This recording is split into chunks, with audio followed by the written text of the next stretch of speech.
Eu queria falar então sobre um texto muito importante. O pastor mencionou o livro agora há pouquinho, né?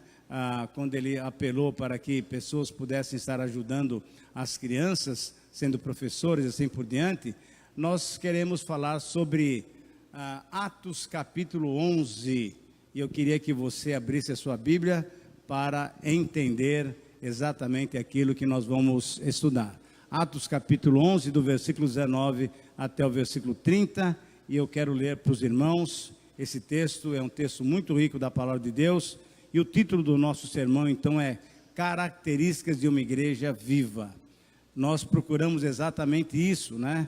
Que as nossas igrejas sejam igrejas agradáveis ao Senhor, igrejas que realmente proclamem o Evangelho do Senhor Jesus Cristo, e uma igreja desse tipo é uma igreja viva. Então abra sua Bíblia no livro de Atos. Eu quero ler do capítulo 11, do versículo 19 até o finalzinho do capítulo, para que você possa entender o que nós vamos falar. Então, os que foram dispersos por causa da tribulação que sobreveio a Estevão, se espalharam até a Fenícia, Chipre e Antioquia, não anunciando a ninguém a palavra, senão somente aos judeus.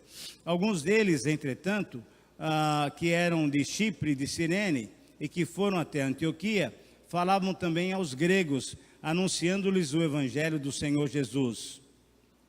A mão do Senhor estava com eles, e muitos, crendo, se converteram ao Senhor. E a notícia a respeito deles chegou aos ouvidos da igreja que estava lá em Jerusalém, e enviaram então Barnabé até Antioquia. Tendo ele chegado e vendo a graça de Deus, alegrou-se e exortava a todos que, com firmeza de coração, permanecessem no Senhor. E porque, veja bem, ele era um homem bom, cheio do Espírito Santo e cheio de fé, muita gente se uniu ao Senhor. E partiu Barnabé para Tarso à procura de Saulo, e tendo-o encontrado, levou-o para Antioquia, e por todo um ano se reuniram naquela igreja e ensinaram numerosa multidão. Em Antioquia foram os discípulos, pela primeira vez, chamados cristãos. Naqueles dias desceram também alguns profetas de Jerusalém para Antioquia, e apresentando-se um deles, chamado Ágabo, dava a entender pelo Espírito que estava para vir uma grande fome por todo o mundo, a qual de fato sobreveio nos dias de Cláudio. Os discípulos, cada um conforme as suas posses, resolveram enviar socorro aos seus irmãos, aos irmãos lá de Jerusalém, que moravam lá na Judéia. E com eles, o que eles com efeito fizeram, enviando aos presbíteros lá da igreja de Jerusalém, por intermédio de dois líderes da igreja, que eram Barnabé e Saulo. Muito bem, quando nós lemos essa passagem, nós queremos trazer para nós uma reflexão que vai nos mostrar como é uma igreja viva. E eu queria que nós pudéssemos olhar exatamente isso daqui. A igreja viva, a igreja que Cristo fundou, além de adorar a Deus, de edificar-se mutuamente, ela tem uma missão clara para todos nós sabemos disso, que é o quê? Proclamar o evangelho a toda criatura. Eu queria que você lembrasse bem disso daqui. Como igreja, nós temos três funções importantes. Três funções. Quais são? Edificar-nos mutuamente, edificar o corpo de Cristo. Que outra missão que nós temos? Está muito claro aqui. Tem a missão de proclamar o evangelho e tem a missão de estar mutuamente ligados uns com os outros. Edificar-se mutuamente e proclamar o evangelho, mas aquela comunhão, aquela vida de corpo, aquela vida de família, é uma das outras obrigações que a igreja deve desenvolver. Então, o que Lucas vai fazer? Ele vai colocar um outro exemplo. Se você olhar para o livro de Atos, você vai perceber que Lucas dá vários exemplos de igrejas que de fato viveram aquilo que nós estamos procurando ainda hoje. Viveram o cristianismo puro, genuíno, inicial. E Lucas então vai nos ajudar retomando uma história que ele estava escrevendo lá no capítulo 8 de Atos. Bom, você sabe que o livro de Atos é livro do nosso querido doutor Lucas. E aí Lucas vai contando então a história da igreja, como o Senhor Jesus partiu, foi elevado, logo depois o Espírito Santo vem no capítulo 2 e a igreja começa. E aí no capítulo 7, nós temos uma situação muito drástica, muito terrível, porque a igreja começa a ser perseguida. E um dos líderes da igreja, um daqueles que foram eleitos no capítulo 6, Estevão, ele é o quê? Ele é morto, ele é apedrejado. E a partir daí, quando você lê Atos capítulo 8, bem no comecinho, você percebe então que Lucas está contando qual o efeito da morte de Estevão para a igreja. A igreja teve que sair o quê? De Jerusalém. Eles foram expulsos de Jerusalém porque os judeus, as lideranças judaicas queriam que o nome de Jesus não fosse proclamado, não fosse pregado. E aí então o que acontece é que muita gente então, na verdade, todos os cristãos saem de Jerusalém e vão para outros lugares. Se você lembra um pouquinho do mapa da Judéia, eles saem da região ali da Judéia, isso é, da região sul, e vão indo para cima, vão indo lá para o lado do país Síria. Síria, exatamente essa Síria que nós temos visto nos noticiários. E aí então, o que nós temos que entender é que a igreja de Cristo, ela enfrenta algumas lutas, e como nós falamos hoje pela manhã, as lutas, o sofrimento, não é alguma coisa ocasional, é alguma coisa normal na vida cristã, porque o mundo rejeita a mensagem do Senhor Jesus Cristo, e a igreja cristã, então, enfrenta algumas lutas. Em Atos capítulo 20, um pouco depois do que nós lemos aqui no capítulo 11, Paulo recomenda o seguinte, veja só, ele recomenda que a gente tenha atenção, porque os ataques podem vir de fora da igreja, mas muitas vezes podem vir de dentro da própria igreja, através de alguns membros, através de algumas pessoas que não têm uma doutrina limpa, uma doutrina correta, e aí então a igreja sofre essas perseguições, tanto de fora para a igreja, isso é de gente do mundo que não crê no Senhor Jesus Cristo, atacando a palavra de Deus, atacando a igreja, mas também muitas vezes gente de dentro da igreja que não tem uma doutrina segura, uma doutrina forte, que não ama corretamente a palavra de Deus, não entende a palavra de Deus, vem com ideias mirabolantes, então isso também sofre a igreja com esses ataques. Os cristãos que foram dispersos então pela perseguição, lá de Atos 7, 54 até 8, 1, aquilo que eu contei a partir da morte de Estevão, eles não se abateram com a situação. E esse já é um primeiro exemplo muito interessante para nós aplicarmos para as nossas vidas. Nós muitas vezes enfrentamos situações delicadas, circunstâncias difíceis, problemas, e o que a gente faz? A gente muitas vezes se abate, fica temeroso, fica chateado, fica murmurando contra Deus e assim por diante. Esses irmãos cristãos, quase que os primeiros cristãos ali de Jerusalém, eles não se abateram com a situação. Ao invés disso, eles aproveitaram a oportunidade e foram por toda parte. Eles tinham que sair de Jerusalém, então eles foram para o norte e foram pregando o evangelho. E essa igreja vive então, aparece na província de Antioquia, um país estrangeiro. É interessantíssimo a gente perceber isso daqui. Eu queria que você me acompanhasse no seguinte. Abra sua Bíblia em Atos capítulo 1, versículo 8. Atos 1, 8. Eu acho que até algum irmão deve saber esse versículo de cor. Será que alguém sabe de cor esse versículo? Atos 1, 8. Se você souber ele sem olhar na Bíblia, você pode falar. A coisa é séria, hein? Mas eu sei que vocês conhecem. Talvez esteja muita gente inibida aí. O que fala lá? Recebereis poder ao descer sobre vós o Espírito Santo e sereis minhas testemunhas, tanto em Jerusalém, Judéia e Samaria e confins da terra. Duas observações muito interessantes nesse versículo, se você estiver anotando, pode anotar. A palavra testemunha no original, A palavra testemunha no original grego é martíria. Martíria. Anota bem essa palavra, martíria. Então a tradução literal do versículo é o seguinte: recebereis poder ao descer sobre vós o Espírito Santo e sereis meus mártires. Você é crente? Então você foi escalado, você foi sentenciado, você foi abençoado com essa posição. Você é um testemunho do Senhor Jesus? Sim, você é um mártir do Senhor Jesus. Aonde? Em Jerusalém, na Judéia e Samaria e nos confins da terra.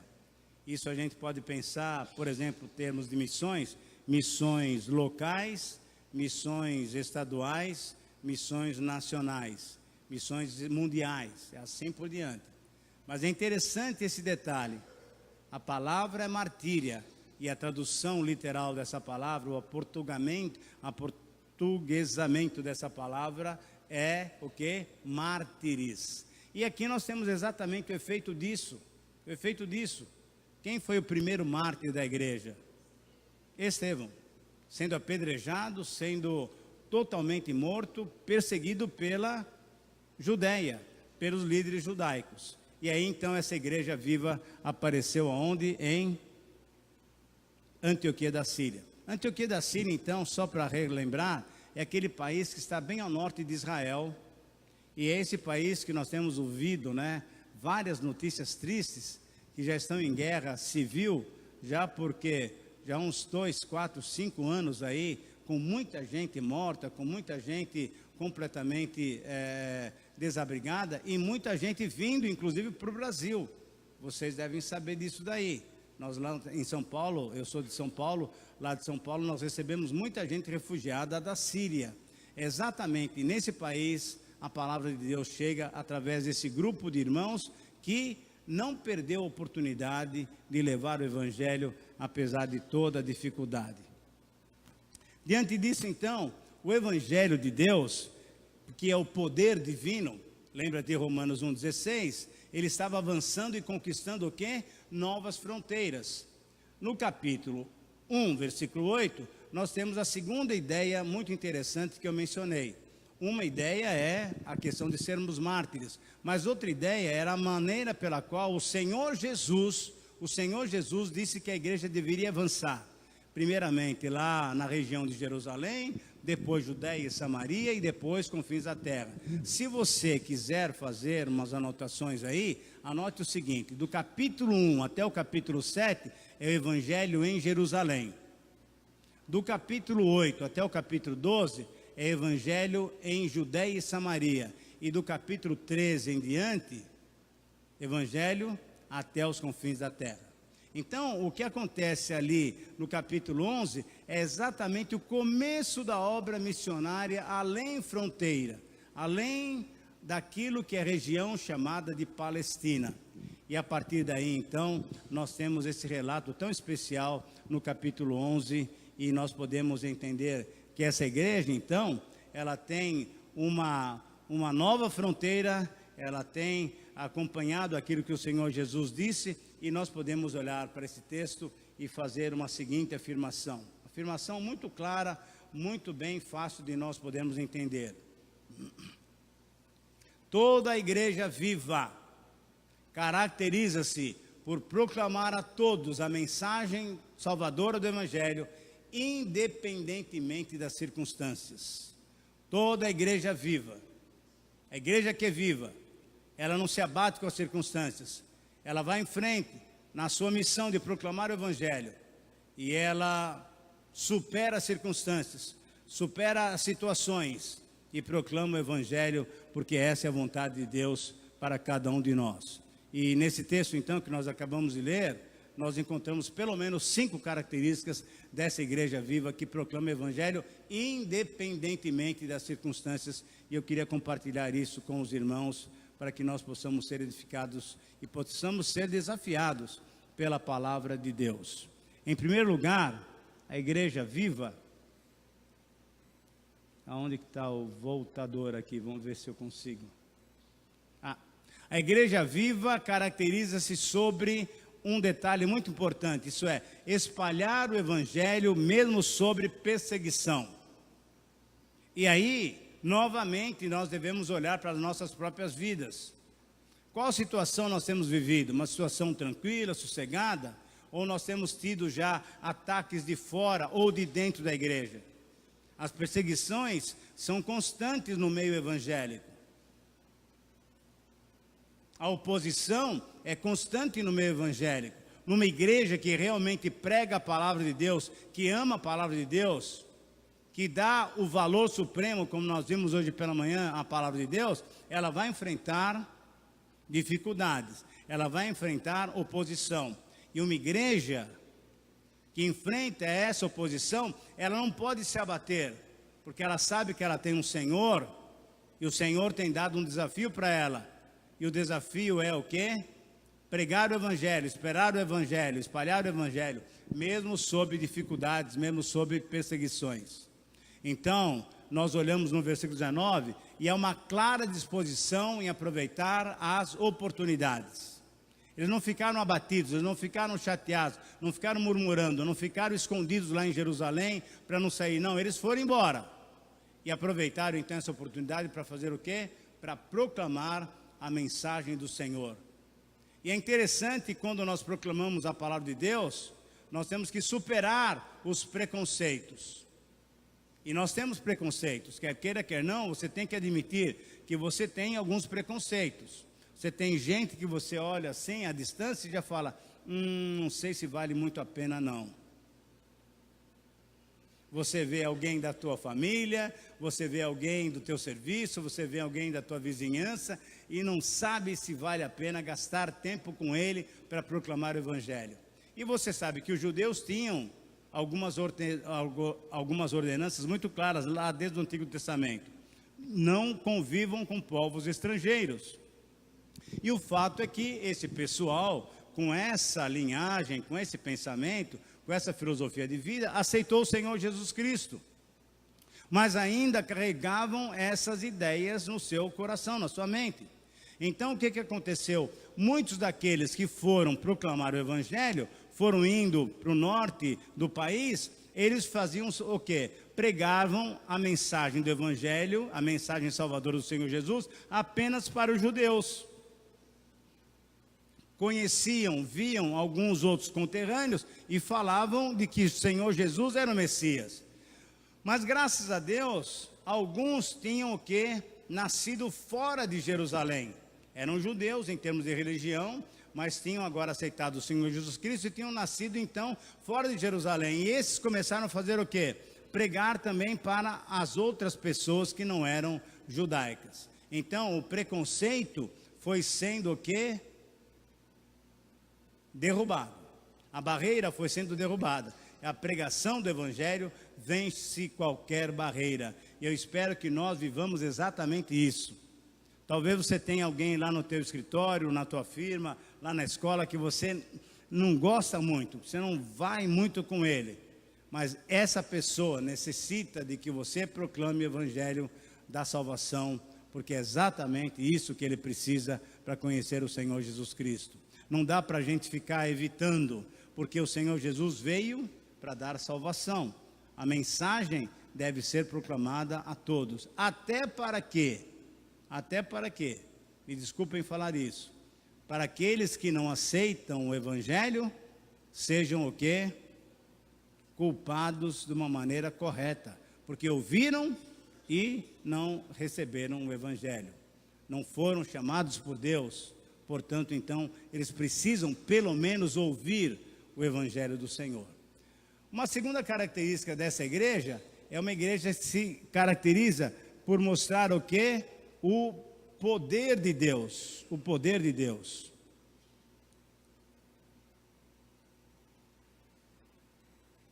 Para onde que eu tenho que apontar?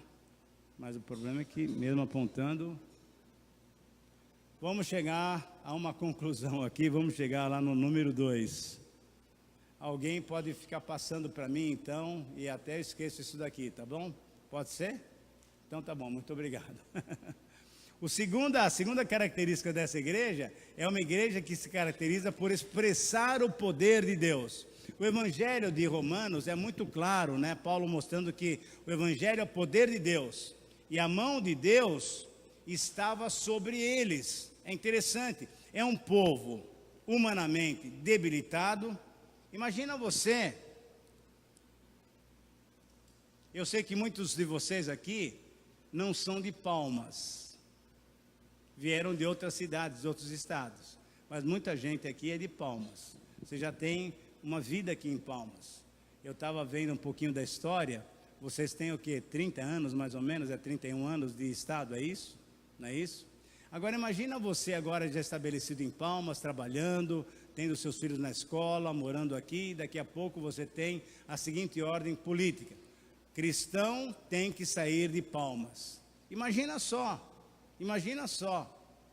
tem que deixar casa, tem que deixar emprego, tem que deixar a escola dos filhos, a vizinhança, talvez um pouco da família. E esse pessoal, quando teve essa oportunidade de sair e proclamar a palavra de Deus, porque ao invés de ficarem abatidos, eles aproveitaram a oportunidade, eles receberam a bênção de Deus, a mão de Deus. Quando Deus vê essas atitudes honestas, sinceras dentro do nosso coração, Deus nos abençoa. Deus coloca a sua boa mão sobre nós, e eles tiveram então a mão de Deus sobre eles. E com isso, a fé, a crença brotava no coração daqueles que ouviam a palavra. Quando Deus vê honestidade, sinceridade, destemor em nossas vidas, Deus nos abençoa e o nosso ministério é multiplicado. O nosso ministério tem sucesso, porque a boa mão de Deus está sobre cada um de nós. Diante disso, então, as conversões e as transformações que eles experimentavam comprovavam o quê? Que o evangelho de fato é poderoso. Eu creio que todos nós aqui já temos esse testemunho de que o evangelho é o poder de Deus em nossas próprias vidas. Mas é muito gostoso você, durante esse ano de 2019, começar a pedir a Deus a misericórdia dele, a graça dele, para que você leve pelo menos uma pessoa a Cristo. Você vai ver como que Deus transforma a vida de uma pessoa. Você vai ver como é gostoso ser um instrumento de Deus para que uma vida de uma pessoa seja completamente abençoada. Por quê? Porque quando nós pregamos o evangelho, quando nós aproveitamos a oportunidade, as ações poderosas do evangelho são percebidas. Nós vamos sendo usados pelo Senhor para que muita gente então se converta, se coloque aos pés do Senhor. Em terceiro lugar, uma igreja, agora podemos mudar o slide, muito obrigado. Uma igreja que é viva, ela se caracteriza por expandir-se sobre a graça de Deus. Nos versículos 22 e 24 nós encontramos exatamente isso. Agora é interessante, porque essa notícia lá de Antioquia chega aos ouvidos da igreja de Jerusalém. E se você pensar nos termos de hoje, você vai pensar o seguinte: não havia internet, não havia jornal nacional, não havia nenhuma comunicação, nem torpedo, nem nada, mas o fato é que a notícia do que estava acontecendo em Antioquia chegou a Jerusalém. E Jerusalém era o centro daquilo que nós conhecemos como primeira igreja cristã. E ainda eles tinham qual a ideia? De que o evangelho é para os judeus. Muito bem, então, quando eles ouviram que Antioquia, que é um outro país, Antioquia da Síria, estava recebendo o evangelho, eles ficaram preocupados. E eles ficaram tão preocupados que eles falaram: não, precisamos mandar alguém lá para ver o que está acontecendo. E é interessante, talvez um outro estudo que valeria muito a pena os irmãos fazerem, é sobre a vida desse homem, José, chamado Barnabé. Vocês devem se lembrar de um cântico de vencedores por Cristo. Lembram desse? José, chamado Barnabé, natural de Chipre, também chamado... esse cântico é muito legal, porque ele descreve a vida desse homem. E esse homem é interessante, e aqui é uma questão para nós que somos membros da igreja. Será que a igreja, tendo uma missão, tendo um compromisso para verificar alguma situação lá fora, ela escolheria você? Você seria indicado pela igreja para poder pesquisar, para poder saber o que está acontecendo? É interessante, quando a igreja de Jerusalém quis saber o que estava acontecendo lá na Síria, ela escolheu quem? Um homem chamado José, um homem apelidado de Barnabé, filho da consolação. E mandou Barnabé para lá. Barnabé, vai lá e dá uma pesquisada, veja o que está acontecendo, depois traga um relatório para nós. Veja o que Barnabé fez. Quando ele chegou lá, ele viu a graça de Deus. E o evangelho, queridos irmãos, quando Deus começa a abençoar através das conversões, isso é a graça de Deus sobre nós. Quando ele chega lá e ele vê a graça de Deus sobre aquele movimento, ele vê, puxa, isso aqui é obra do Senhor. Ele fica o quê? Chateado? Triste?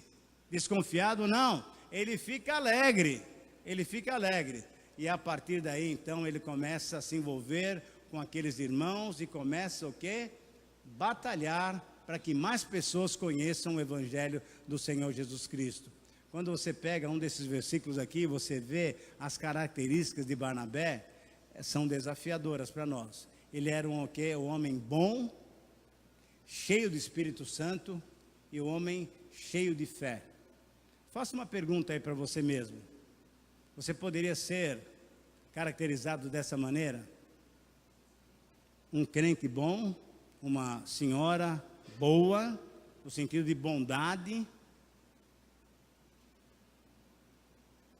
um homem cheio do Espírito, uma mulher cheia do Espírito, em que o Espírito Santo domina a sua vida e dirige os seus passos, e um homem cheio de fé, uma mulher cheia de fé, isso é, uma pessoa que confia no Senhor, apesar das circunstâncias.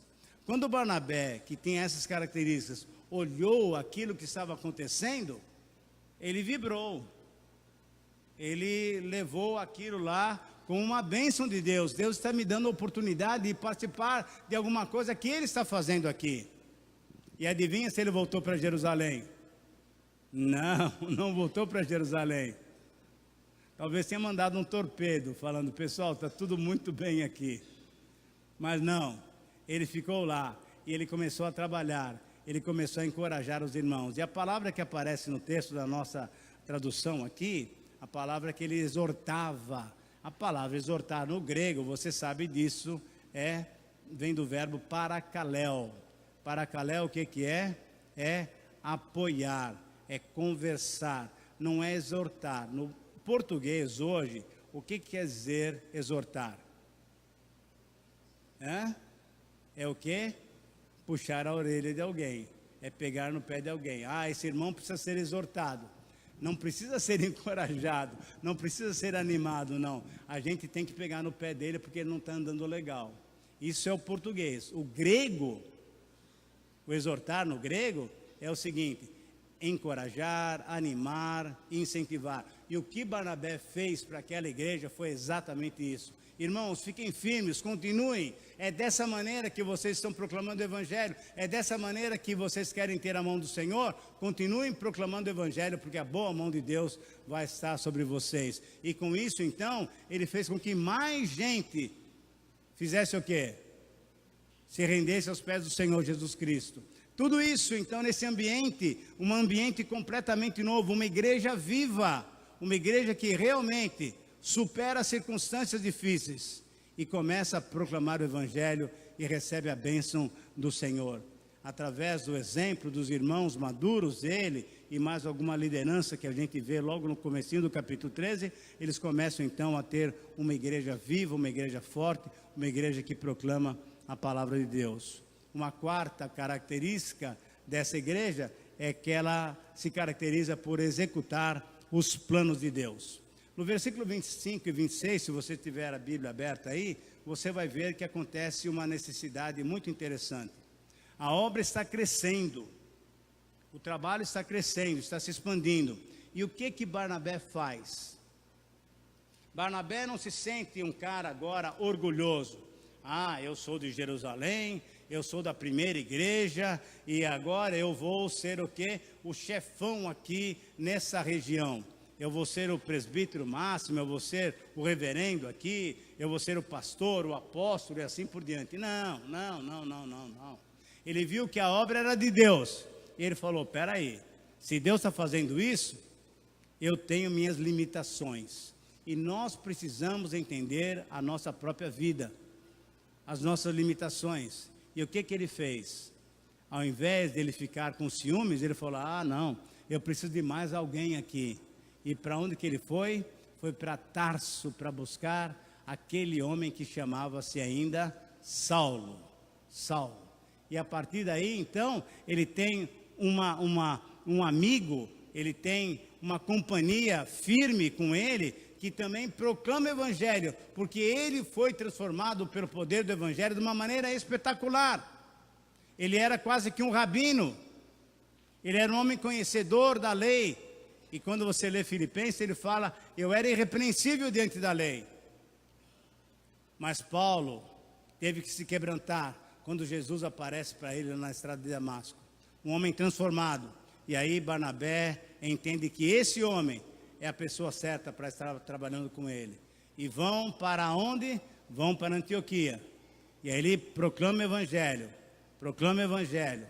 E aí acontece uma coisa espetacular. Você tem o nome de cristão? Tem ou não? Quem é cristão aqui? Levanta a mão. Não, levanta a mão direito. Quem é cristão? Parece que alguns não são. Ou está com um peso aqui que não consegue levantar. Tá bom, pode abaixar também. Sabe o que aconteceu? A primeira vez que esse nome foi chamado, foi usado, era uma brincadeira. Era o quê? Uma ironia. O pessoal da cidade viu aquele grupo, e aquele grupo só falava de um tal de Cristo aqui, Cristo para lá, Cristo conserta a vida, Cristo muda a nossa vida, Cristo salva a gente, era Cristo para cá. Eles falaram, esses caras não falam do mal, esses caras são os cristãos. Xingaram a gente. Graças a Deus por esse xingamento, porque esse nome que você carrega, que eu carrego, demonstra que nós somos o quê? Pessoas que têm o Senhor Jesus Cristo como centro da nossa vida. A igreja tem que ter o Senhor Jesus Cristo como centro da nossa vida. E pela primeira vez, os discípulos que eram chamados de seguidores do Nazareno, seguidores do caminho, eles foram chamados de cristãos, porque a mensagem daquela igreja, uma igreja viva, era uma igreja que pregava, que proclamava o quê? Jesus Cristo como Senhor. Eu e você, se somos cristãos, temos que honrar esse nome e proclamar o Senhor Jesus Cristo, independentemente das circunstâncias. É muito interessante essa história. Se você consegue dedicar um tempo para estudar, imaginar, veja o que acontece então. Homens de Deus, servos de Deus, transformados pelo Evangelho, agora pregando o Evangelho, e durante um ano todo, e aquela igreja então começa a ser chamada de uma igreja cristã, de uma igreja que prega o Senhor Jesus Cristo. Por isso então nós chegamos à última característica, a quinta característica dessa igreja, é uma igreja que se caracteriza por aquilo que o Senhor Jesus falou, que vai nos identificar como crentes, como cristãos. O que é? É o amor, E aqui é uma situação muito interessante. Chega então de Antioquia um grupo de irmãos. Barnabé chega de Jerusalém um grupo de irmãos. Barnabé tinha chegado de Jerusalém, mas ele não voltou para Jerusalém. E agora então temos uma outra comitiva. Agora não é mais uma pessoa só. Agora temos algumas pessoas que vão visitar Antioquia para saber o que está acontecendo. E um deles é profeta. Deus tem revelado a ele que haveria fome em todo o mundo. No tempo do imperador Cláudio, do Império Romano, realmente houve essa fome. E esse homem então chega lá e, além de ver tudo aquilo que Deus está fazendo na obra, ele fala, olha irmãos, orem porque nós vamos ter um período muito delicado e muita gente que saiu expulsa de Roma está em Jerusalém e vai passar necessidade, porque nós vamos ter um período de seca muito grande lá na Judéia. E lembra que Eles estão em Antioquia, na Síria. O que eles fazem? E é isso que o cristão faz. O cristão é movido pelo amor, porque um dia ele recebeu esse amor maior do Senhor Jesus Cristo e agora ele compartilha esse amor com outras pessoas. Eles, sem que houvesse apelo, sem que houvesse campanha, eles decidiram se reunir e fazer uma coleta e mandaram essa oferta para os crentes de Jerusalém, porque eram seus irmãos também. Eram aqueles que tinham pregado o evangelho para eles, e assim eles supriram a necessidade, demonstrando o quê? Uma característica verdadeira do cristianismo, que é o amor.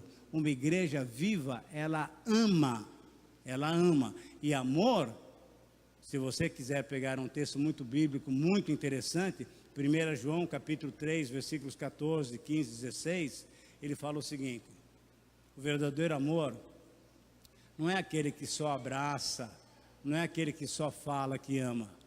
Se você realmente ama, você tem que colocar a sua mão no bolso, a sua mão no talão de cheque e abençoar as pessoas. É dessa maneira prática que nós amamos. O amor é uma atitude prática de abençoar pessoas necessitadas. E essa igreja de Antioquia, primeira igreja estrangeira, ela ama aqueles irmãos de Jerusalém, porque eles estão passando necessidade. Queridos irmãos, que bênção termos uma igreja, e como seria bom que os irmãos pedissem a graça de Deus, para que esse ano 2019 fosse um ano em que essa igreja se tornasse uma igreja cada vez mais vivas. Eu sei que muitas coisas já estão acontecendo, mas mais vivas ainda. E sabe que a igreja não é esse templo, a igreja é você, a igreja sou eu, a igreja somos nós. E a pergunta que nós devemos fazer é essa: nós estamos evangelizando apesar das dificuldades? Nós estamos vendo a boa mão de Deus sobre as nossas vidas? Nós estamos realmente cumprindo aquilo que Deus pede para nós, isso é, trabalhar em conjunto? Barnabé podia ter ficado lá e ele seria o quê? O chefão. Não, ele quer repartir o ministério. Ele foi chamar então alguém. Como é gostoso a gente saber que nós podemos trabalhar com pessoas dentro da igreja. Por quê? Porque a obra não é nossa, a obra é do Senhor. E eu tenho meus companheiros que eu posso trabalhar. Como é bom se a nossa igreja pudesse realmente, na prática, demonstrar amor, para que então as pessoas começassem a perceber que a nossa vida é uma vida diferenciada.